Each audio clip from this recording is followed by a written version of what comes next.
All right, guys, welcome to Powerline Podcast. My name is Ryan Lucas. I'm your host. All right, if I could ask one favor from you guys, you smash that like button, smash that subscribe button, whatever podcasting app you're listening to this on. If you're on YouTube, make sure you hit that subscribe and follow us. All right, this week's episode is number 114 with Lineman Cain Uteck. She is a female lineman from the East Coast of Canada. And I had a lot of fun recording this episode with Cain. She's very lighthearted and just like had a really great conversation with her. She's a driven individual that genuinely loves the job she chose, and it wasn't easy to get where she's at. So this episode is really diving deep into getting there, into getting into the trade and doing everything you can to push yourself forward into that job and get that job that you really want. Like I said, she's really driven, so solid episode. It really boils down to just gotta work really freaking hard and just get it done. All right, let's jump right in.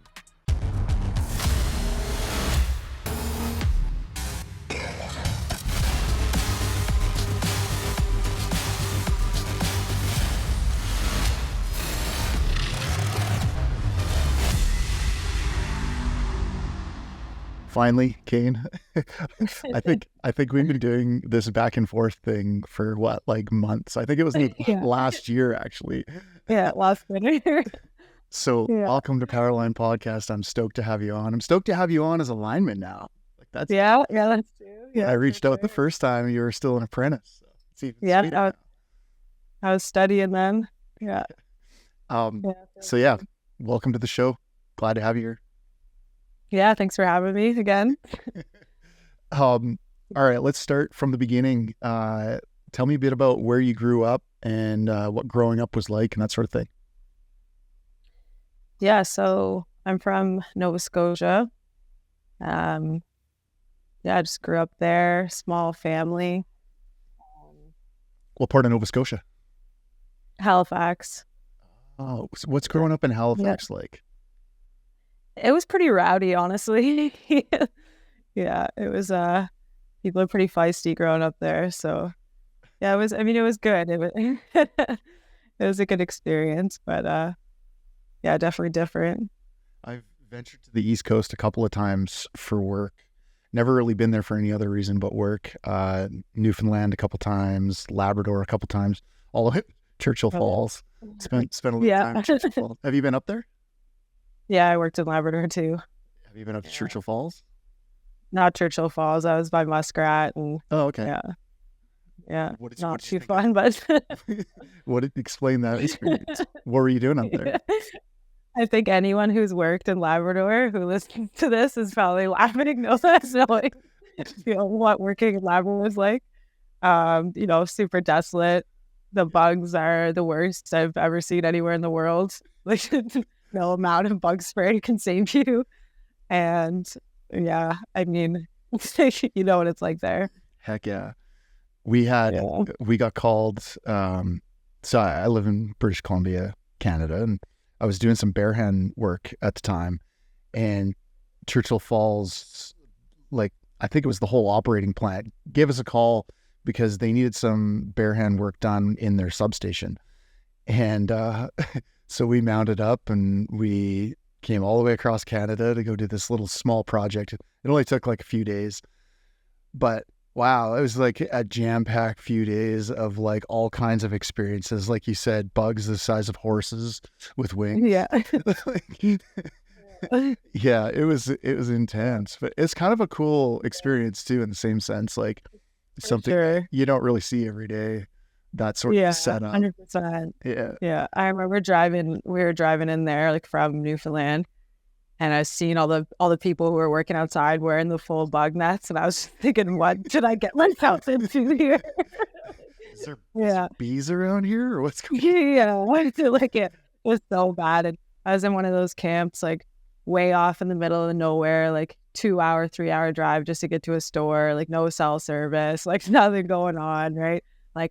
Feel like you're in jail, I'll go for a run, kind of keep myself occupied. I start choking on bugs, scratch that.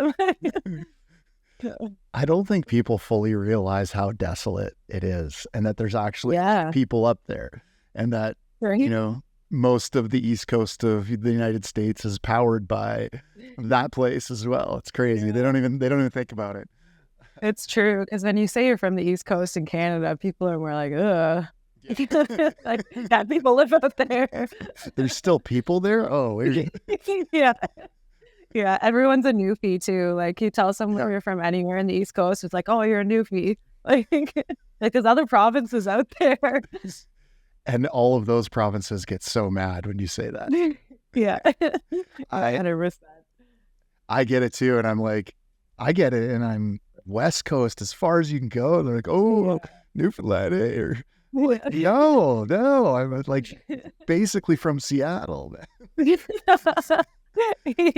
the furthest point. Yeah, I do love it there though. I lived in Newfoundland for 6 years, so yeah, that's like my second home. Where do you live now? I'm in Ontario now. I'm kind of just outside of Hamilton. Okay.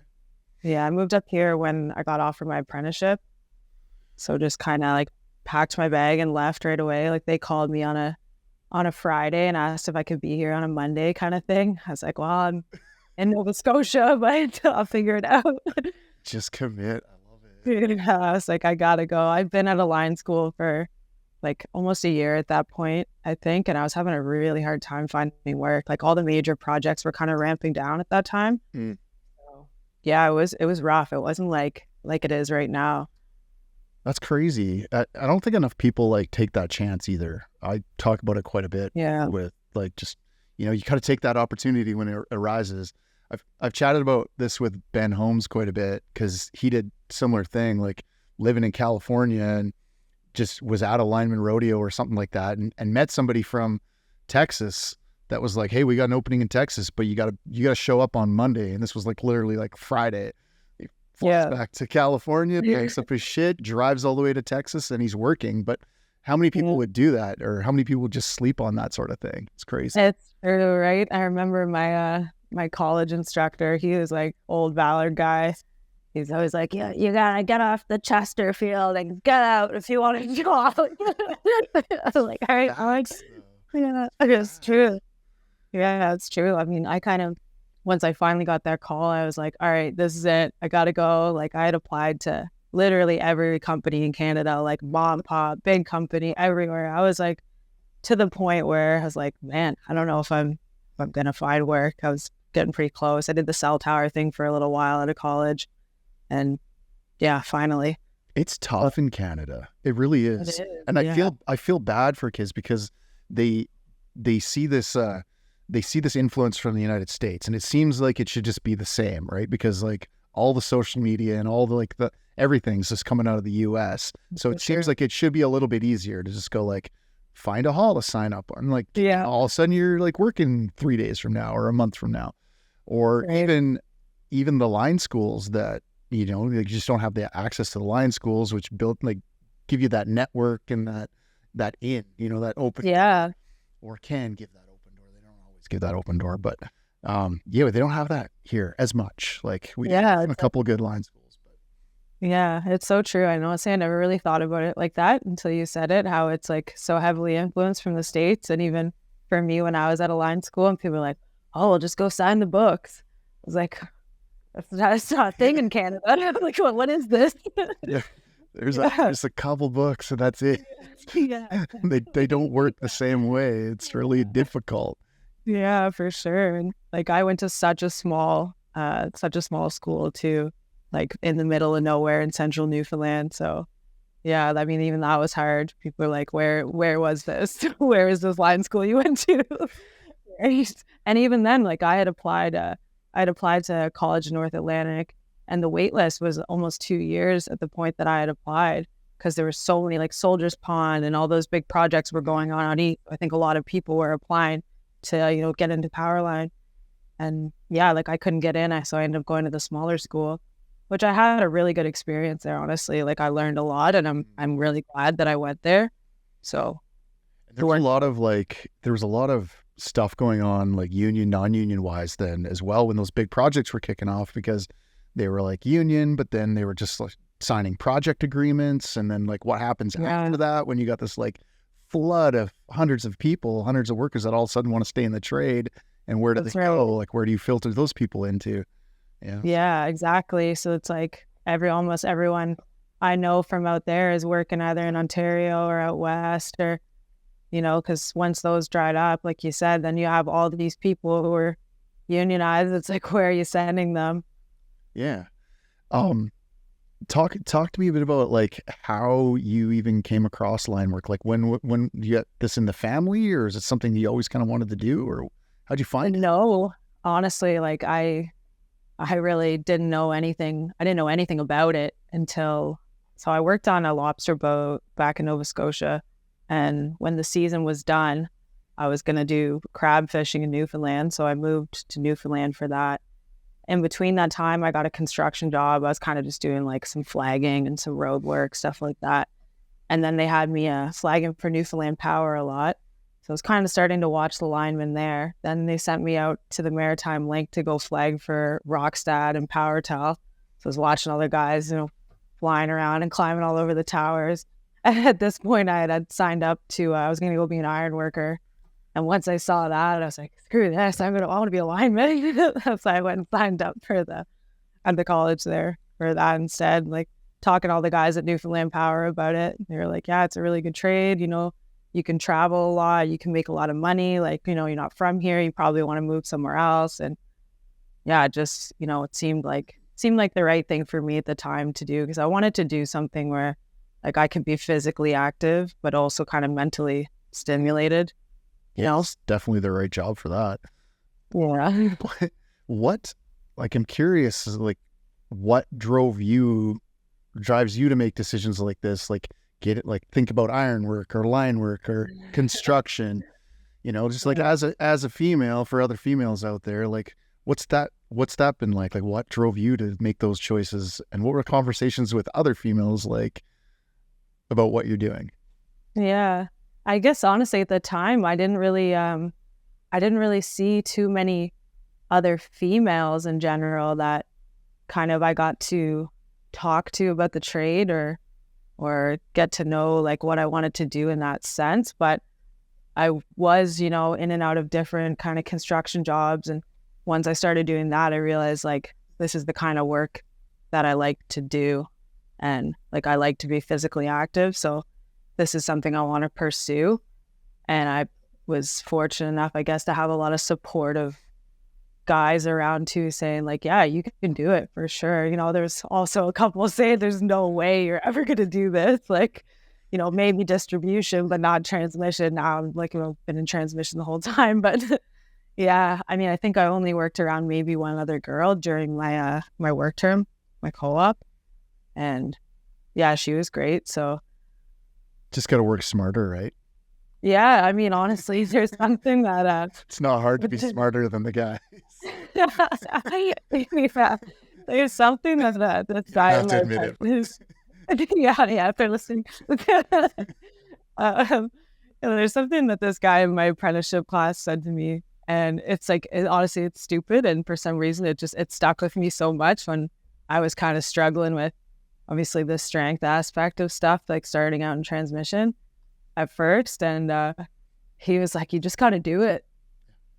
And for some reason, that just stuck with me the whole time. Anytime I struggle with anything, I just got to do it. Like, there's no way nobody's going to do it for me. Like, and That's so awesome. Just the simplest advice.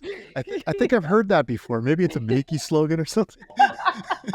yeah, he actually stole it. But Yeah. Bro just came up with this himself. yeah. Yeah, it's so dumb, but for some reason that like it stuck with me my entire apprenticeship.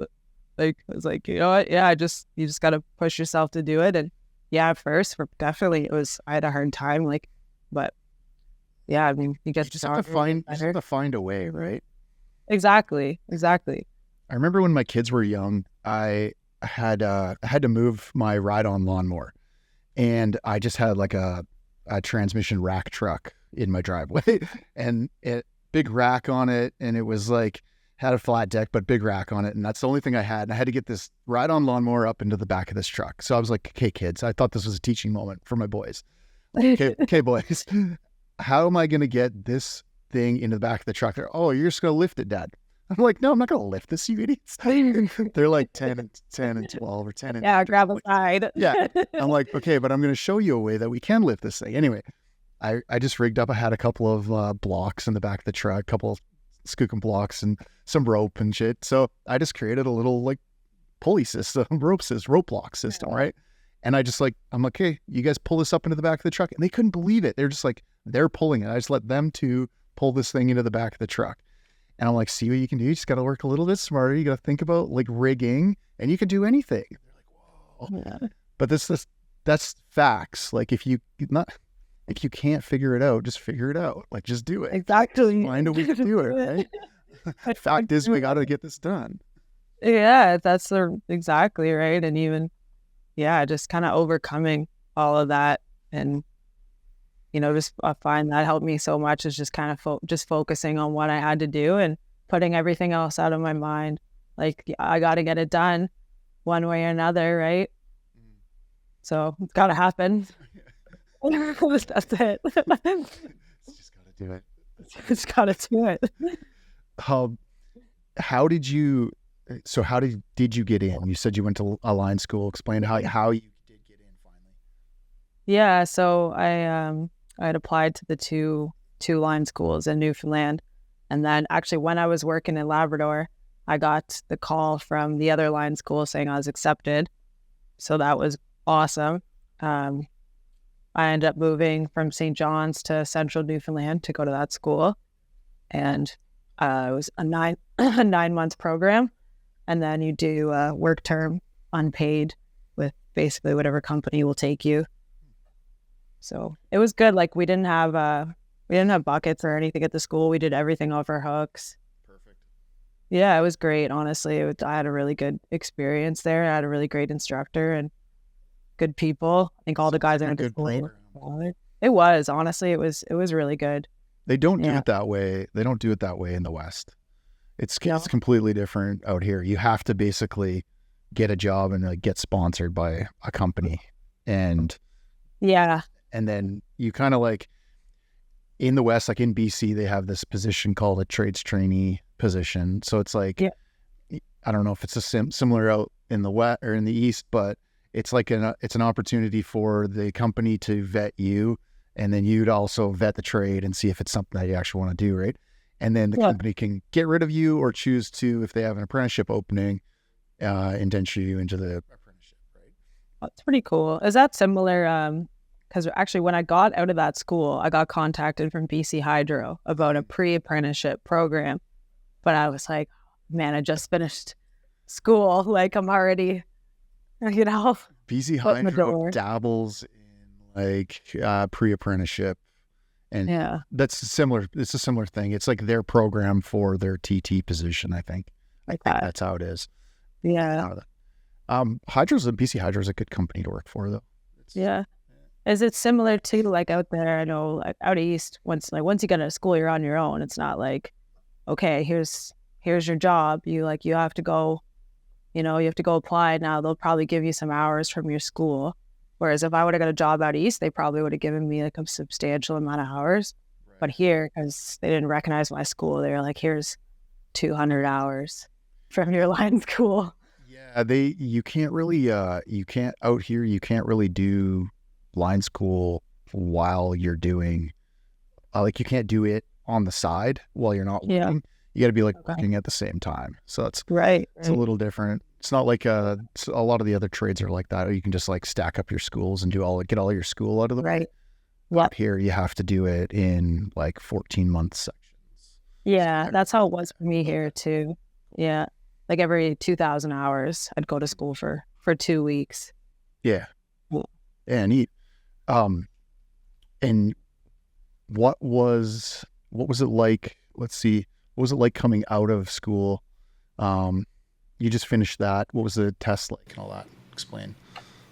I mean, we had our exams every couple weeks there. And then I think basically our final test was when we go on our work term with the company that takes us. So you go work for a company for 3 weeks for free.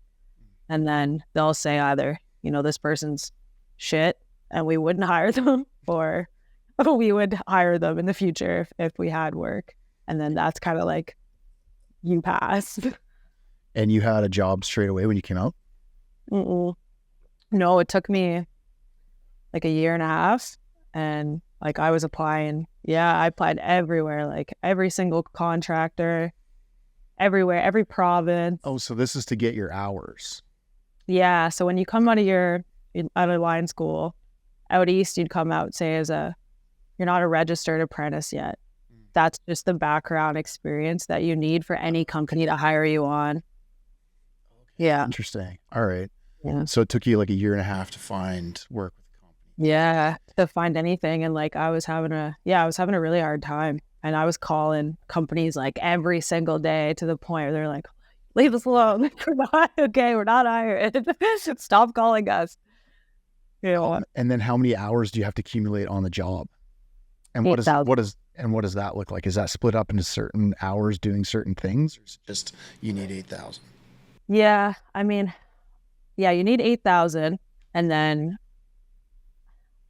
honestly, it's do you have to track that? They make you track it on here. Like they'll say, X amount of hours in underground, X amount of hours on single phase hotline, 3-phase hotline. Right. Yeah. So you have your logbook too. And you're supposed to, for us being like, I did my whole apprenticeship in transmission. So I didn't get any distribution experience. When you go to school and then you perform, the distribution activities, they'll sign you off, which I think is the unfortunate thing that happens to a lot of transmission people in Canada. Yeah. You know what I'm talking about? Yeah. I know what you're talking about. Yeah. Yeah. Do you enjoy the transmission side? It seems like you do. Yeah, I do, honestly. It's never, it wasn't my thought when I got out of school. I didn't have the experience at school or anything to know if I wanted to do transmission. It was all distribution based. So it wasn't really a thought in my mind that I would do transmission. And then, yeah, it's kind of what I got hired into. And then I do really enjoy it. I did cell towers before I came here. So I was doing a lot of tower work.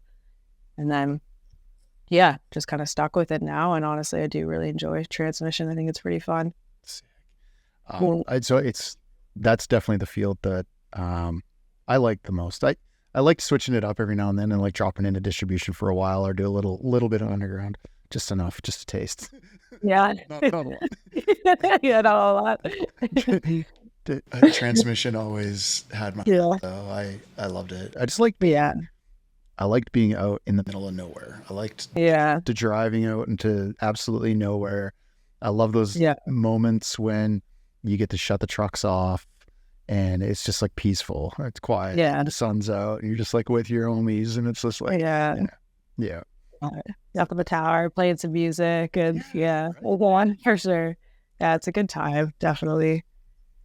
What's been your favorite job that you've been able to do within transmission so far? Like, I think there's probably 3 that stick out to me. One of the first ones I got to do actually was right on the border at Niagara Falls.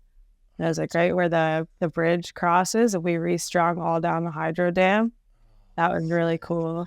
Yeah, that was sweet. That was like, the view is incredible. It's amazing the views that you get sometimes, right? Yeah. This job. It's like great. I have a couple of friends right now that are in Istanbul. And I've just been following their stories. So they're working for Ascent Helicopters. You probably heard of Ascent, Canadian-based company.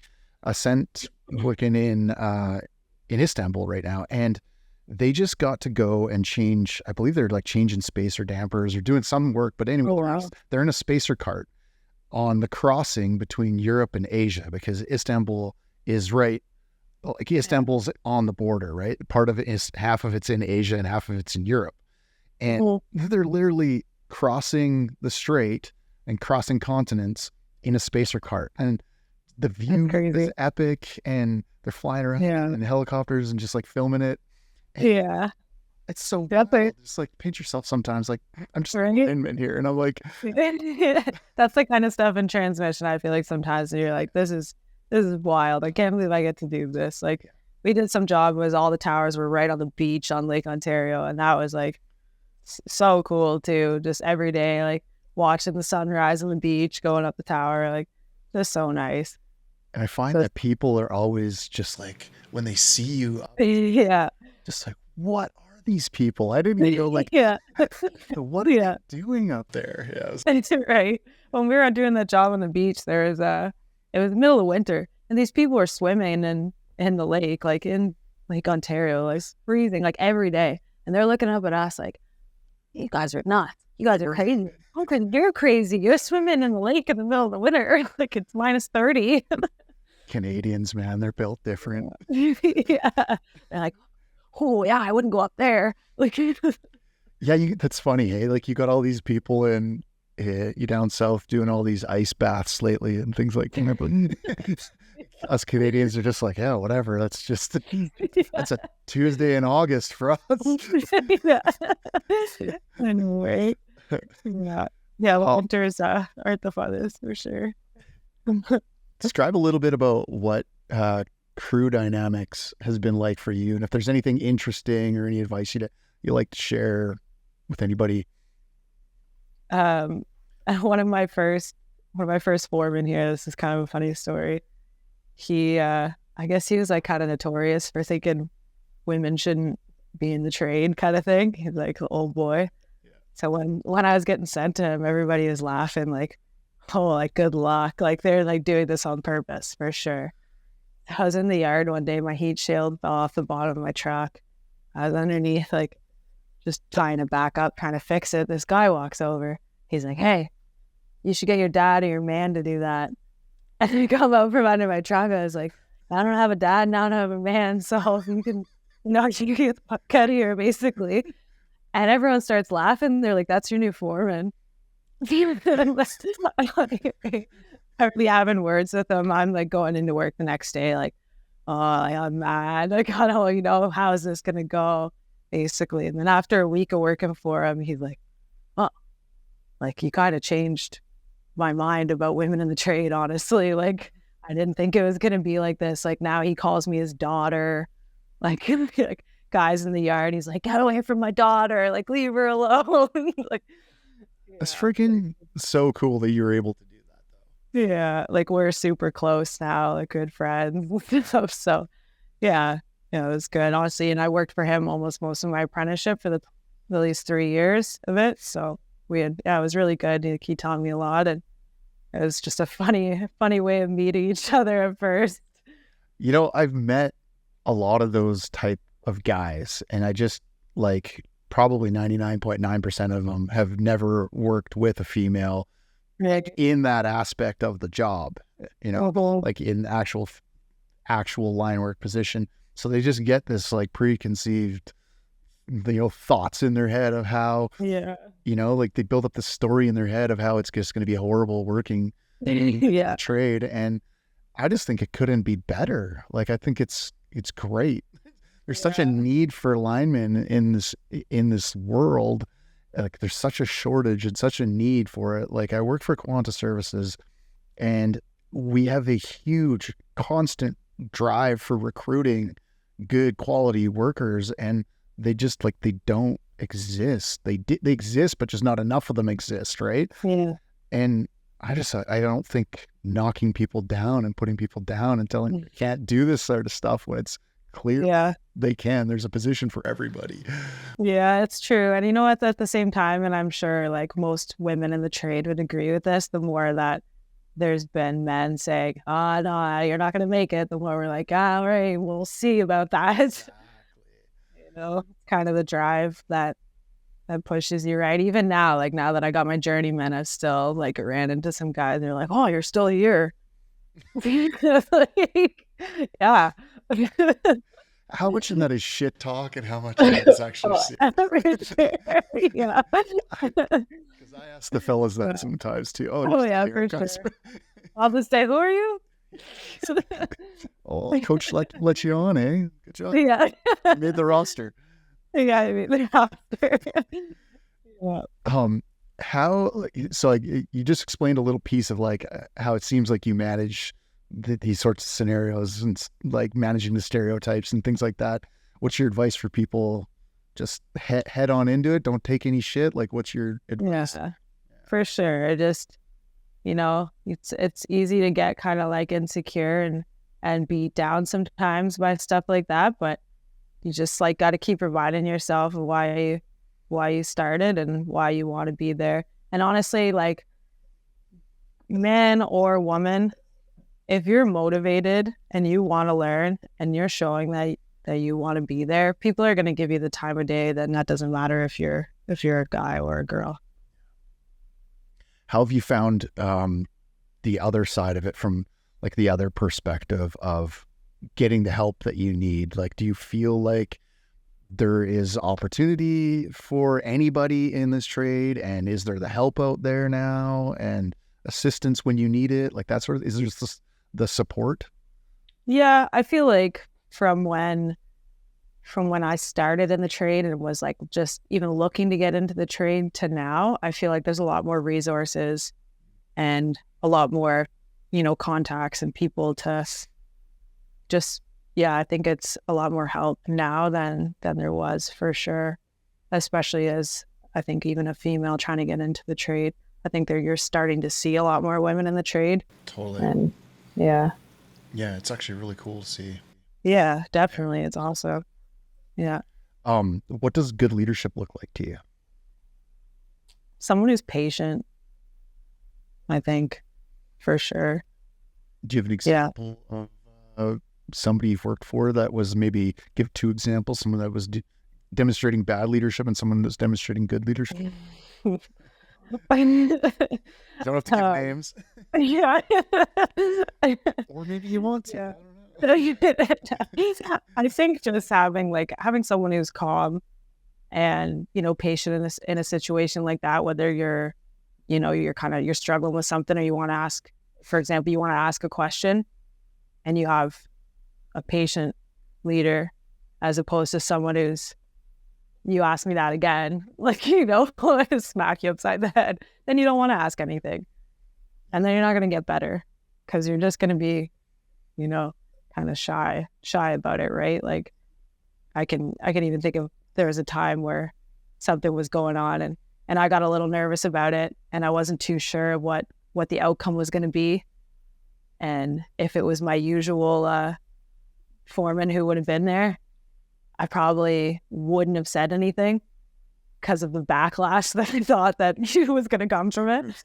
But there was somebody else there, and I remember just saying, "Hey, do you know, like, if I keep doing what's gonna come from this, basically?" And he was like, "No, it's really good that you said that and you stopped and you asked, because for sure, like, that, could have been bad, and I'm glad that you did." And he like came up there, and just for example, right, that takes from a patient person to someone who's super hot-headed, right? Because that could have went the other way. I just posted a little bit about that sort of a scenario yesterday, because it was just something that was on my mind. It's been brought up a couple of times. I think that's why I've been thinking about it. Just like speaking up and saying something and not being afraid to say something. And it takes both that person like yourself that's maybe like an apprentice or a lineman or something like that, that's just on the crew, to really find it within yourself to speak up. But it's also the responsibility of your leadership or your leaders to create that environment and that culture where they feel comfortable to say something, because not everybody is like boisterous or forward or, like that bold to just like say something when they see it, right? Lots of people are a little bit quieter, a little bit shyer, or just like don't want to bother people, by saying something. But that could mean the difference, right? That could mean the difference between an accident, an incident, or not, or catching it, or being productive or not being productive, or like whatever the scenario. Yeah, exactly. That's something that like I've always done, and I'm still going to continue to do, because, I'm still a new journeyman right now. So I'm always asking questions, and if I'm unsure about something, and that's probably the biggest piece of advice that I could give to someone, is like, just always ask. Don't think that like, oh, I'm just going to pretend or try to figure it out. Like, if you're not sure, just ask. Just ask is what this important. Like, totally, right? And I feel like I I think when you're being annoying and when you're not. Yeah. You know what I mean? Like, Yeah. when you're asking, you should know by this point in life when you're asking questions that are dumb questions, and when you're asking questions that are legit, serious questions that you need answers for that you can't figure out. So when I was instructing, what I found also was this sort of generation coming in, there was a majority of them. I don't know whether they were just used to being handheld and given the answers to questions, like, Yeah.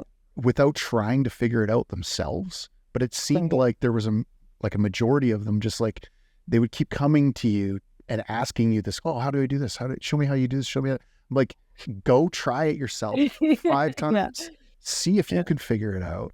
And then I'll show you. Don't worry, I'm not going to let you get hurt. I'm watching you. You're not going to fail like that, but I want to see you fail a little bit. I want to see you struggle. Yeah. I just don't think they like struggle enough, I guess. Yeah. That's true. That's another thing that, and like even now, when you're in the air and someone's, hey, try like this, it's like, hey, how about you let me fucking struggle for a second? Well, I can figure it out. Such a rad attitude to have, and not everybody has that attitude. Yeah, because you got to, if you don't struggle with it for a minute, you're not going to be like, oh, I remember that time 100%. I was messing that up and then I figured it out. I'm not going to do that again. I don't think you learn anything that sticks. Like, it's just like, oh yeah, I learned how to do that, but it's like, it's not going to stick with you. You're just going to mess up somewhere else. Yeah. Yeah. Until you find your way in doing it. Yeah, it's true. And even I find like since the transition from, apprentice to new journeyman, I think that's really a hard mental kind of transition to be like, oh, I don't have like that. Hey, like, does this look good to you? Or, it's like, shit, now I'm the person now that the expectation is different, right? Yeah, that's the saying. You're so used to kind of double checking with somebody, just, hey, is this good? You cool with this? You cool with me doing this way? Now it's like, all right, it's up to you.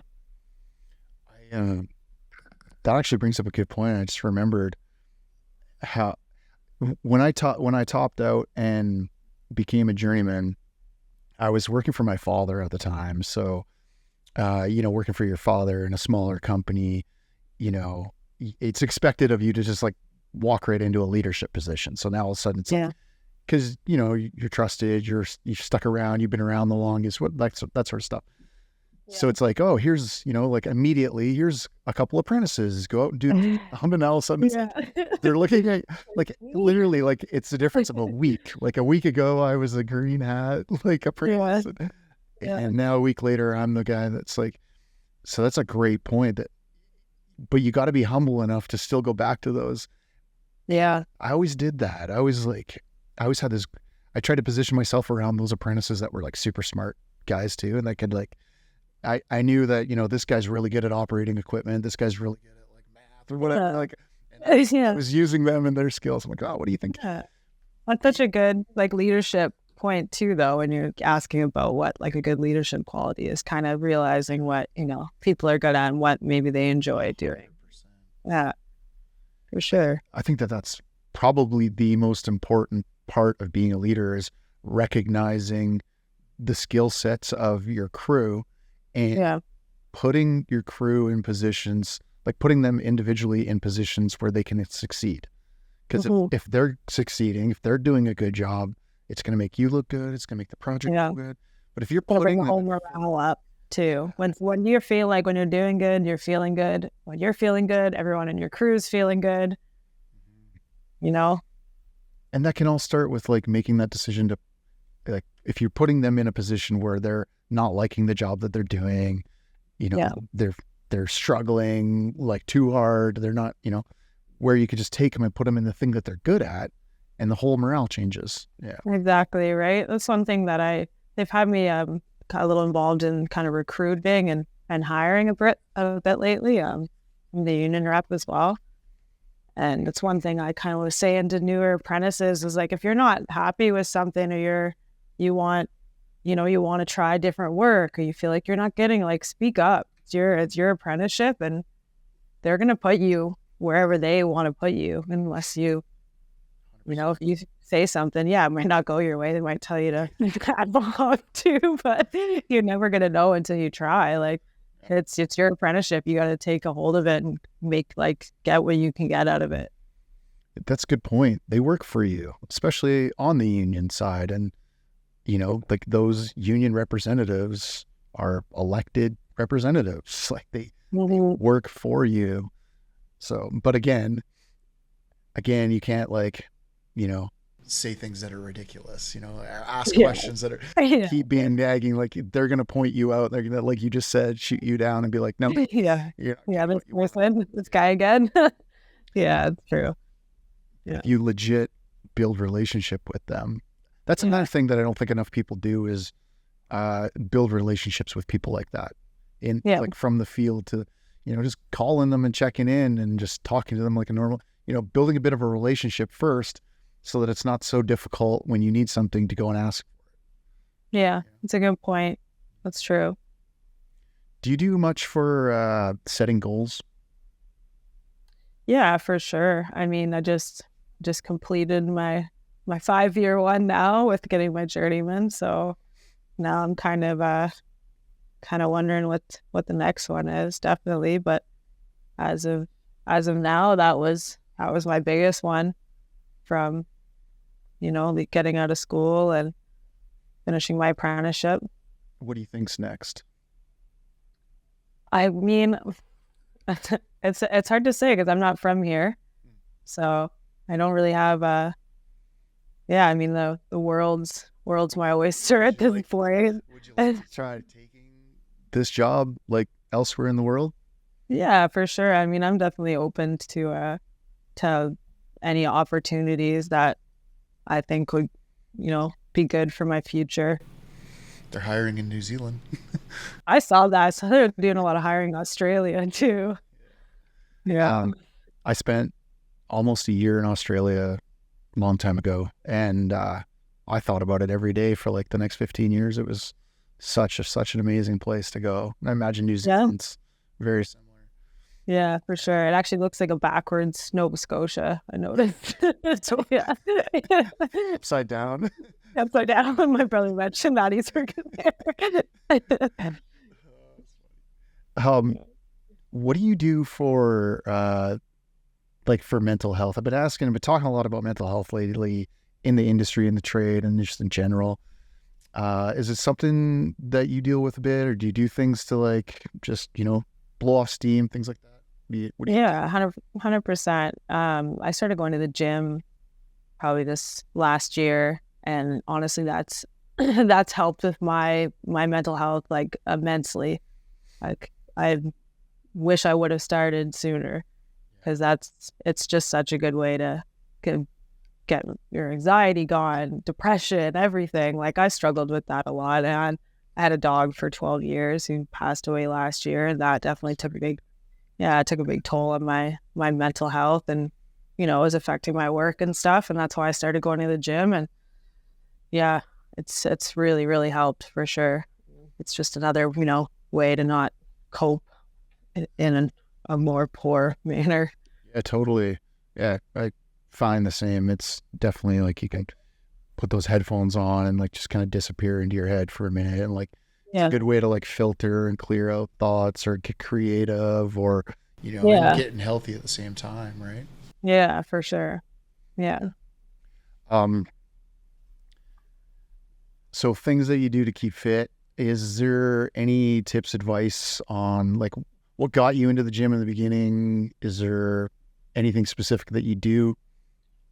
Yeah, I think honestly it was just like I said, just after my dog passed, I was like so used to being outdoors and, you know, going for walks all the time with him. Like he was my whole life. So that was huge. I was like, all right, like I'm either gonna start, you know, drinking or like it could go one of two ways. It's exactly like this is gonna go one of two ways here, and I'd like it to go a better way. Yeah. Oh, yeah. No, that's why I started going to the gym, and yeah. What type of gym stuff you do? Just the normal gym bro style, or you into CrossFit, or what are you into? I like just strength training, like a lot, like weights and stuff. And then that's helped me a lot with with work as well. And like I've noticed such a huge difference in just not only like my cardio and my strength overall at work since I started doing that has increased so much. Like right now I'm on a sticking crew, just in like live 115. Yeah, so the old shoulders. Yeah, I love the work, but I'm starting to get trapped, so that's not the best. Oh man, yeah, grab this 20-foot shotgun and hold a 4-aught ground. Yeah, and putting on dampeners. Yeah. It's good work though. Yeah, it's good. What advice do you have for youngsters, male, female, that want to get into the industry? Just be like as motivated as you can. Don't stop trying. Like just persistence, eh? Extremely persistent, especially even if there's going to be a company you apply at every single day that's going to tell you to F off, like it's into me. But yeah, you just gotta you really have to be persistent. You really have to want it. Like you really have to really want it to get into it and to succeed. I was talking to Mackenzie after she won a couple events at the rodeo, international rodeo, and I chatted with her after. I had her on the podcast, and she was doing something pretty cool I thought this was super cool. Like during line school in the evening, she would take the train to town. She's doing it just outside of Toronto, I think. And she would take the train into town, into the city, and like go to networking events. And she just said, like, you have to sell yourself. You have to do you have to do what it takes to meet the right people and get in. So it's just like you said, persistent. So like instead of going to the bar and drinking, or like going out with your friends or whatever, or going out with the guys after line school, you can to meet the right people that are going to get you in that door. It's so true, right? You got to really just follow up and be persistent and stay on it, because that's the only, like I said, it took me over a year to get a job at a line school. And if I wouldn't had been as persistent as I was and calling people every single day, you really have to, and that's good on her for doing that too. And don't get hung up on a lot of the little things, like, should I work for a contractor, a utility, or a non-union, or whatever? Like I always say, and I'll say it every time I get on a podcast, is like, do the thing that gets you through the door. Exactly. That's so true. Because and I was the same way, so I can't even say. Because at first you're thinking that there's going to be so many opportunities for you. And I thought there was going to be as well, like getting out of school and everybody, oh, you're a female, you're going to get a job. It's going to be no problem. I think it was the opposite personally, but like, yeah, it's just, you really have to, keep applying and going. Like, has there been anybody that's been a real mentor to you? Yeah, I would say my foreman that I was talking about earlier, my old foreman. Yeah, he definitely was. Honestly, he really, and I know he was like this with a few people that work for him. He really, really helped me kind of push through it, because there was so many times like how you're saying, what am I going to work for distro? Am I going to do this? When I got into transmissions, thinking like, can I do this? Or can I really do this? And he was so supportive about it. Like a couple times I was really starting to kind of, struggle with my mental health or just doubt myself. And he really would be like, you can do this. Like, you'd say like, you're the young woman that a lot of young women will look up to, and you need to keep doing this. So he really, really helped. Is this something that do you want to be an advocate for women, or are you in a certain way? You said you're a union rep. I guess that's a little way of, being an advocate for it. Have you done anything else or interested in doing anything else? Yeah, for sure. So there's been there's been some events through my union. I know they were talking about setting some things up of going to high schools and talking to young girls about getting into the trade.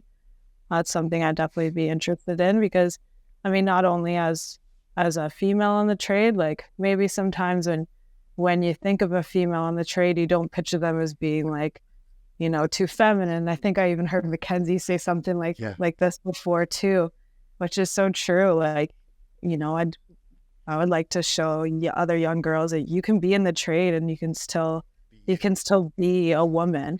You know, like I get my nails done. I get, you know, like I'm still really feminine, and I'm still in the trade. You know, yeah, my hands might be calloused as hell, but I get to, like, you know, you can still look like a woman and still be in the trade, right? It's a great point. Yeah. I think that's probably like a big thing that holds some people back, right? Mm-hmm. Like, oh, it can't be me. This is me. Exactly. But how do I do that and do that at the same time? How do you balance both of those things? Mm-hmm. Yeah, that's true. And you can still be yourself and pursue what you want to do. Is there any question that I haven't asked that you feel that we should talk about before I get into some closing questions here? I don't think so. Cool. All right. I got a little bit of a fun thing I've been doing lately, changing up a little bit. It's called Finish My Sentence. So it's just a handful of questions that are just like, I'll give you the sentence and you just finish it however you feel fit. Okay. So if I wasn't the lineman, I'd be what?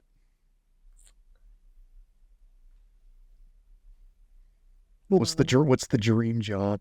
If this isn't it, if this doesn't exist. Trying to think. What else would I do? It's really okay. I'd probably be in another trade, honestly. Yeah, iron worker, because that's what I was gonna do before. That's dope. I just posted it on my Instagram. Joe Rogan was he was interviewing somebody, and he just had this video up on his screen. He was commenting on this iron worker just like scaling this steel of this building, no harness, no nothing. Must have been different country, obviously. And I was just like, holy cow, look at that. Like it's crazy, man. Yeah. Ironworks, that's the next level for sure. If I won $10 million, the first thing I would buy would be what? A lot of plane tickets. Yeah. Travel, that's what you want to do? Travel, for sure. Well, you should do it with this job. I know. I should. You got that golden ticket now. I know. There's all the opportunities in the world now. So those friends of mine that are in Istanbul, they're actually from BC. There are, there's 3 or 4 of them working with the crews out there. They're all from BC. It's cool. If you could live anywhere in the world, where would it be? Don't say Halifax. It's definitely not Halifax. Yeah. Spain. Nice. Barcelona. Yeah. I like it. That's a great choice, actually. What's the most valuable tool in a lineman's kit? Crescent wrench. Crescent wrench. I think it's also a hammer. Yeah, that's true. I love how companies just finally started building them stronger. Yeah. It's like, the packaging was like, don't use this as a hammer. And then finally, fuck it. Let's make hammers on. Yeah, this is thanks for it. What's the craziest thing you've ever seen on the job? Actually, recently, I wasn't working on this, but the guys I work with just showed me this video. They were cutting down some old pole the other day. When they pushed it over, it turned to dust on the ground. Just thing. Dude, that's the nightmare right there. Right? That's what nightmares are made of for alignment. Yeah. That's why test your poles. Test it. Drive. Yeah. Hit it with a hammer. Drive a screwdriver into it. Test your freaking poles if you don't know. Yeah, and other than that, probably the people swimming in the lake in -30 while I'm up the tower. Were they White Walkers? I'm not sure that they were. Yeah, they look like it. Okay, best piece of advice you've ever received as a lineman. Fair. Just got to do it. Sweet. Oh, yeah. Work. You're gonna add to that. Come on. No. No. All right. After comment. Well, I appreciate you taking the time. Really enjoyed this conversation. It was fun. So thanks for giving me your time today. Thanks for having me here. All right, guys. I hope you got a ton of value from that episode. I know, like I said in the beginning, I really enjoyed recording that episode with Cain, and I just think there was a bunch of bombs in there of good stuff. So if I could ask one more favor from you, make sure you smash that like button, smash that subscribe button, follow us, all that good stuff on no matter what platform you're listening to this episode on or watching it on YouTube. And we'll catch you in the next one. Play safe. Be your brother's keeper. We'll see you next time. Peace.